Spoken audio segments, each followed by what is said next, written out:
Welcome back, guys. Today we're going to be looking at the Bandai Movie Monster Series 2004 Godzilla figure from Godzilla Final Wars. Anyways, like always, let's take a look at the tag first. Here is Godzilla's tag. You have a nice picture of Godzilla in a fierce-looking battle pose. I think it's a battle pose, but yeah. So, yeah, it looks awesome either way, whether it's a battle pose or not. But yeah, it's a nice picture either way. For some reason, it says 2005, even though this is clearly the 2004 Godzilla. Oh, I don't know. Maybe the figure was released in 2005. I don't fucking know. Anyways, here's the inside. You have another picture of the 2004 Godzilla.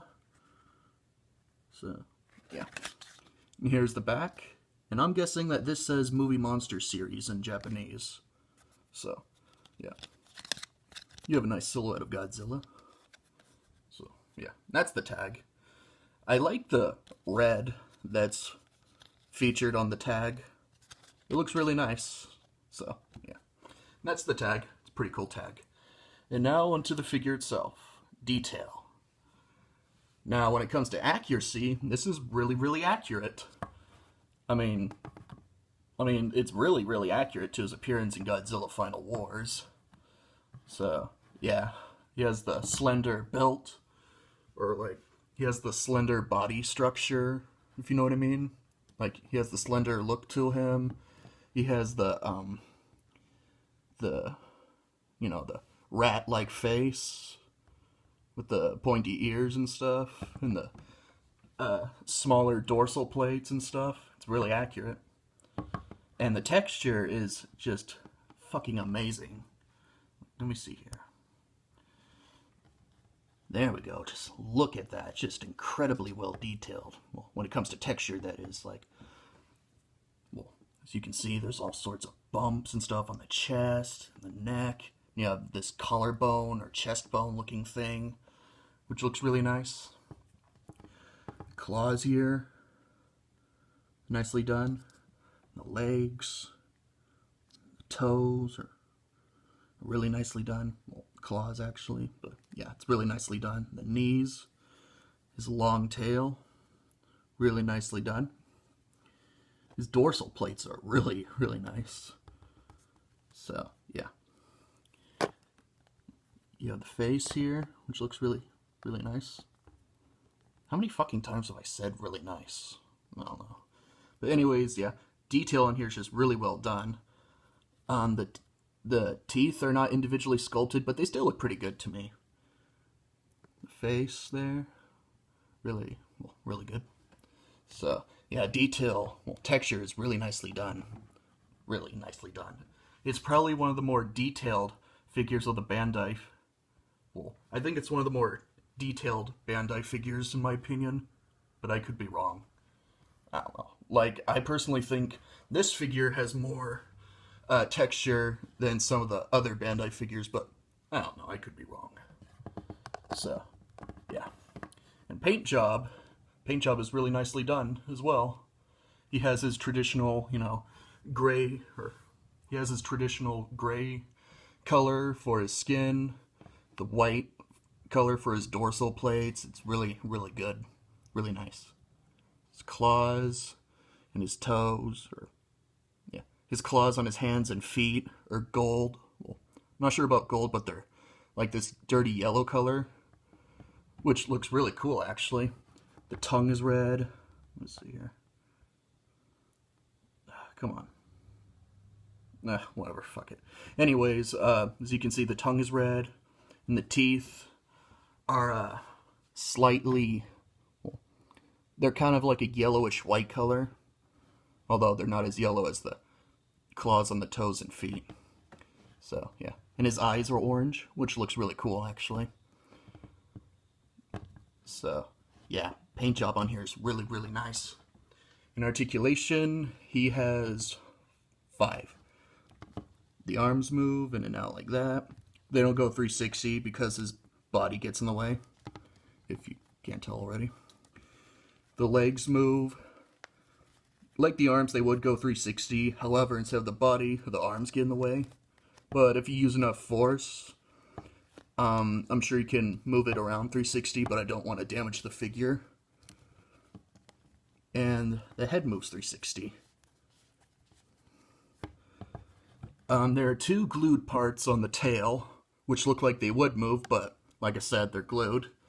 And of course, like I said many times before, I highly advise you to not, fuck around with the glued areas. You might break the figure. So, yeah. For some weird ass reason, I should have mentioned this in detail, when I was talking about detail, but for some weird reason, the left leg on this Godzilla figure is bented inward when it should be, sticking out a little bit more, if you know what I mean. Or like it should be sticking a little bit out, if you know what I mean. Yeah. Like it's fucking bent and it's really irritating, but whatever. So, yeah. That's probably due to the packaging that this toy was in. Like it wasn't in one of those package boxes, it was in one of those bubble wrap things coated with paper. So, yeah. I don't know. But yeah, that's the only real complaint I have about this figure, but that's not necessarily the figure's fault. It's pretty much the packaging. So, yeah. Anyways, so yeah. That's pretty much it for articulation. 5 points, like I said. Now, last but not least, rarity. Now, hold on. Sorry about that, guys, but anyways, back onto rarity. When I first got this figure, when I first noticed the tag, I was quite shocked, honestly, because I could have swore that the movie Monster Series figures, or at least the ones that have the green, red, and purple tags, like, I thought they stopped making those, or at least I thought those were, very rare, but I don't know if this is like some sort of, resculpt or whatever, but I don't know, or re-release, but I don't know. I mean, the original movie Monster Series figures with the, like I said, the bordered purple, green, and red colored tags are pretty damn expensive and rare, but this one was like $20-something total, so that's quite something, pretty darn cheap compared to what I usually see. But yeah, because of that, I couldn't really tell you how rare or common this specific figure is. I don't know. Maybe if it's, being released again, I guess it could be pretty common. I don't know. But yeah, that's pretty much it for rarity. I have no idea how rare this figure is. It could be pretty common. It could be pretty rare. Who knows? But yeah, the store, I got it on Amazon, or I got this on Amazon from a store known as Kaiju Kingdom or Kaiju Kings. I don't know. It's one of those two, but yeah. So yeah, that's pretty much it. Rarity is, well, I have no fucking idea. So that's pretty much it for this review. I really hope you, oh wait a minute, I almost forgot. Detail and paint job is really well done. Articulation, he has 5. And rarity, I couldn't tell you. Really, like, I don't know how rare this figure is. Sorry. So, yeah. In the end, this figure gets an easy 5 out of 5. This is a really nice figure. Probably one of my newer favorite figures out of the Bandai Japan toy line. So, yeah. And the Godzilla design itself is pretty damn cool as well. So, yeah. Sorry about that pause. Anyways, I hope you enjoyed this review. If you have, give it a like, subscribe, and leave a comment if you want. So, yeah. Once again, that score is a 5 out of 5, and I'll see you guys in the next review video.